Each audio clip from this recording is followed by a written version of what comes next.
7월 17일 건국대학교 상어문 앞에서 건국우유 불법 파견 간접고용 철폐를 위한 공동행동이 출범 기자회견을 열었습니다. 참가자들은 충북 음성군 대소면 대풍산단에 위치한 건국우유에서 벌어지고 있는 불법 파견 간접고용 문제를 폭로하며 출범 이유를 밝혔습니다. 건국대학교는 건국우유 불법 파견 간접고용 철폐하라!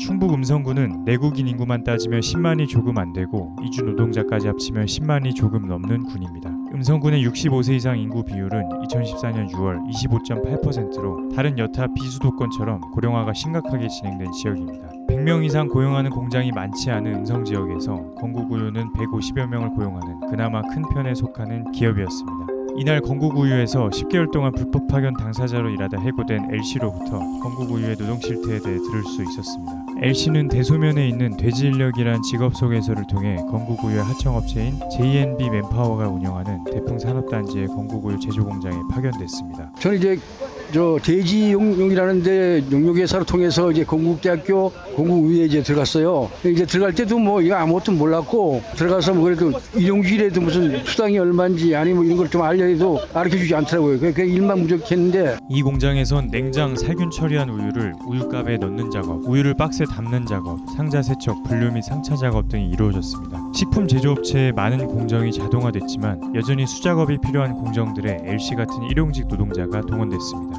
L씨는 우유값을 담는 초록색 플라스틱 상자를 세척하는 일을 했습니다. L씨의 임금은 직업 소개소인 돼지 인력을 통해 지급됐습니다. 하지만 L씨는 업무 기간 동안 근로계약서를 작성하지 않았고 급여 명세서를 단 한 번도 받지 않았습니다. 주휴수당도 지급되지 않았고 4대 보험 가입이나 연차휴가 역시 없었습니다. 돼지 인력은 L씨가 받는 일당 10만 원에서 매일 5천 원의 수수료를 떼어갔습니다. L씨는 그냥 일당이 9만 5천 원인 줄로만 알았지 직업 소개소에서 수수료를 얼마나 떼어가는지도 알지 못했습니다. 일요일이 없어요. 여기는 일요일날 일을 해야 돼. 유통이 우리 같은 게 이제 이런 데 나가니까 그래도 안 잘리려고 그대로 다 감사하고 일을 하는 거예요. 용역회사에서 아까 말씀드렸지만 차로 데려다줘요. 8시 반까지 무조건 데려다줘. 그럼 30분 동안 여기가 있으니까 옷 갈아입고 담배 하나 피우고 뭐 시간 있지. 9시부터 이제 근무 들어가는 거예요. 현장은 항상 이 정원시설이 돼 있어요. 겨울이나 여름이나 똑같아. 한 영하 마이너스 한 3도? 안에서 내복 입고 입어야 돼. 잠바지 두꺼운 거 하나씩 있어요. 그걸 줘요. 처음 오는 사람 모르면 어느 정도 막 못 있어. 추워서. 저녁 같은 거는 저녁 6시 이후로 보통 10시까지예요. 또 이제 겨울 같은 때 춥잖아. 차가 늦게 오면 이 용역회사에서 차들 사람들 여러 군데 데려다 주고 올라오면 늦잖아요. 막 1시간씩 밖에 떠오는 거야. 그래도 뭐 말 못하지. 어떻게 계속 일하다 보면 추울 수밖에 없을 것 같은데 그럴 때 뭔가 체온을 조절하면서 쉴 수 있는 휴게실이나 아니면 휴게 시간 같은 게 없어요. 여름 같은 데는 좋지. 잠깐 나와가지고 밖에 나와서 담배 피우면 있으니까 담배 피러 가니까. 휴게 시간이 있긴 있는 거예요, 그럼? 담배 필 시간은? 한 2시간에 한 번씩 10분 정도 쉬어요. 그럼 겨울에는 따뜻한 곳이 없겠네요. 나가도 춥고 그렇지. 안에도 춥고 이러니까. 거기서 밖에 더 추우니까 잘 안 나가지. 밖에 더 추우니까. 안에 오히려 따뜻하고 영하 2도가 따뜻하고 오히려. 그냥 뭐 난로가 있거나 이런 데가 공간이 없지. 난로가 따로 있는 공간이 없고. 없지. L씨는 한창 추위가 극심하던 지난 1월 야간에도 일을 하라는 지시를 받고 일을 하다 심한 몸살에 걸렸다고 합니다. 원래 아침 9시부터 6시 반까지 근무를 했었어요. 근데 잔업 있으면 한 8시까지 이 정도 했었는데 갑자기 이제 야간을 좀 들어가라 그래서 8시간을 넘어 이제 야간 일을 했어요. 밤에. 한겨울을 했었기 때문에 갑자기 일하다 보니까 몸에 균형이 안 잡혀서 아프게 됐어요. 감기 몸살이 걸려가지고 병원에서 한 일주일을 링거를 매일 맞으면서 묵묵히 일을 해왔었다고요. 몸살이 난 L씨는 병원에서 7번 수액을 맞으면서도 야간 근무를 거부하면 잘릴까봐 쉬지 못하고 일을 했습니다. 하지만 건국우유가 2월 말 용역업체를 JNB 맨파워로 교체하면서 L씨는 하청업체 관리자로부터 하루아침에 해고 통보를 받았습니다. BNP 맨파워에서 채용한 사람이 자기 직원이니까 저보고 내일부터 나오지 말라 이거예요. 내가 사람을 한 번에 자르는 건 좋는데 이거라도 할까 해야 되는 거 아니냐. 그랬더니 졸아자냐 그래. 잠깐 약을 많이 먹다 보니까 내가 당신네들 야간 작업하라는 거 내가 꾸준히 하다 보니까 한 1, 2분 돌았나 보다. 그게 무슨 큰 잘못이냐. 뭐 그렇다고 지금 내가 상자실에 근무했었거든요. 뭐 상자가 내려가는데 하자가 있었냐. 그건 아니지 않냐. 근데 왜 자르냐. 그래서 나오지 말래요. 내일부터. 이제 못 나갔죠.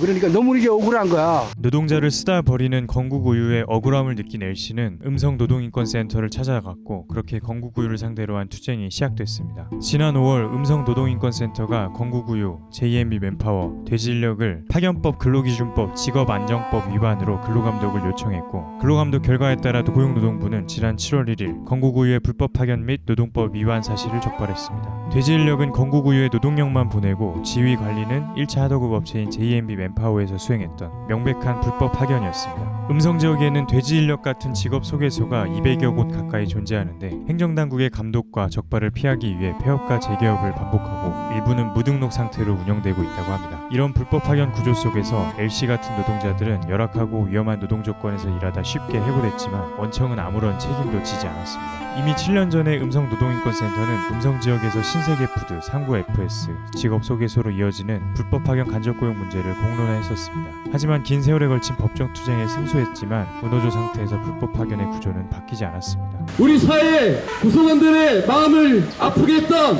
에스콘의 아리셀 화재청사를 다들 아실 것입니다. 그 사업장 역시 간접고용과 불법 파견으로 점철된 불안정 노동의 현장이었습니다. 그리고 7년 전 2017년 신세계푸드 음성공장에서 300여 명의 노동자들을 거느리면서 대부분의 노동자를 하도급 업체로 고용시키고 또 하도급 업체가 또 상당분의 노동자들을 직업소개소를 통해서 일용직 노동자로 고용하고 차취했습니다. 근로계약서도 안 쓰고 급여 명세서도 발급하지 않고 수유수당 없고 연차료가 없고 퇴직금 없는 무관리 상태에서 일용직 노동자들의 골수를 빨아먹으며 이윤을 챙겼습니다. 불법 파견 확인됐습니다. 적발되었는데요. 현행 파견법상 사내 하도급 업체가 직접 고용 의무만 책임질 뿐 원청인 신세계푸드는 아무런 책임을 지지 않았습니다. 2024년 이 순간에도 건국대학교에서 학교법인에서 운영하는 건국교에서도 간접고용과 불법 파견의 문제는 지속되고 있습니다. 신세계푸드와 마찬가지로 건국우유는 건국우유, JMB 맨파워, 돼지인력으로 이어지는 불법 파견 간접고용 구조 속에서 음성군의 이주노동자, 고령노동자를 극도의 저임금으로 착취하며 이윤을 챙겨왔습니다. 지난 5월 근로감독을 통해 L씨를 포함한 노동자들에게 JMB 맨파워에서 지급해야 하는 3개월치의 체불임금만 해도 2천만 원이 넘었습니다. 그렇다면 이런 불법 파견을 통해 20년 동안 건국우유는 도대체 얼마를 절약할 수 있었을까요? 일단은 음성지역 아까 이주 노동자 포함해서 10만 명 좀 넘거든요. 그 중에 이주 배경을 가지고 있는 이주민 수가 16,000명 이상, 16% 이상이 전국에서 가장 이주민 비율이 높은 도시예요. 그런 이유는 뻔합니다. 산업의 특성 때문에. 제조 산업 중에서도 고부가가치라고 얘기되는 자동차나 IT나 뭐 반도체나 이런 업체들은 주로 이제 다른 수도권이나 울산이나 뭐 이런 데 있고, 음성은 거기서 밀려나온 중소기업들, 유해 화학물질 취급하는 업장들도 많고 식품도 많고, 금속 중에서도 조금 자동차 쪽 말고 다른 쪽 이렇게 많다 보니까 열악한 거 일자리가, 산업 자체가 조금 부가가치가 낮은 산업이다 보니까 이윤 창출도 적게 되고 뭐 자본력도 그렇게 강하지 않고, 그 중에 하나가 공공유업도 있는 거죠 사실. 그런 일자리다 보니까 사람들이 일하려고 하지 않는 거예요. 내국인들은. 청년들도 일하려고 하지 않고, 더욱이 여기는 또 좁은 어떤 중소도시이기 때문에 주거 기반도 열악하고 교육, 의료 등등의 공공부문들이 다 취약한 지역이니까 사실 잘 살려고도 하지 않고 일하려고도 하지 않는, 그래서 일자리는 넘쳐나는데 항상 만성적인 구인난에 시달려요. 그러다 보니까 그걸 메꿀 수 있는 노동 계층이랄까요? 계급이 이주 노동자들밖에 없는 거예요. 또는 나이가 많으신 70 이상의 고령의 노동자들, 그리고 신용불량자들, 이런 사람들이 이제 어쨌든 공식 노동을 하기엔 되게 한계가 많으니까 그런 분들이 이 빈 일자리를 다 채우고 있는 거고, 그 중에서도 아까 말씀하셨던 미등록 이주 노동자들도 상당히 있는 거죠. 이번에 적발됐던 불법 파견 대상 노동자들 30명 중에 20분의 신원이 확인이 됐는데요. 그 20분 중에 내국인들은 거의 없고요. 거의 다 이주 노동자인 걸로 확인이 됐어요.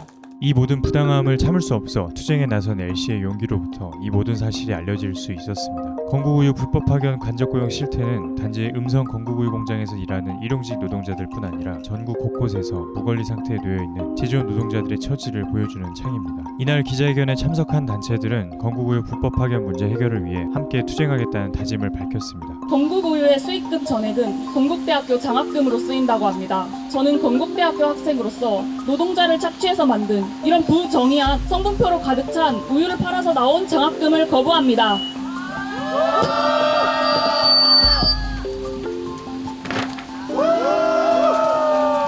건국대학교는 건국우유 불법 파견, 간접고용 철폐하고 건국우유 내 모든 노동자들의 노동법상 권리 보장하라! 보장하라! 보장하라! 보장하라!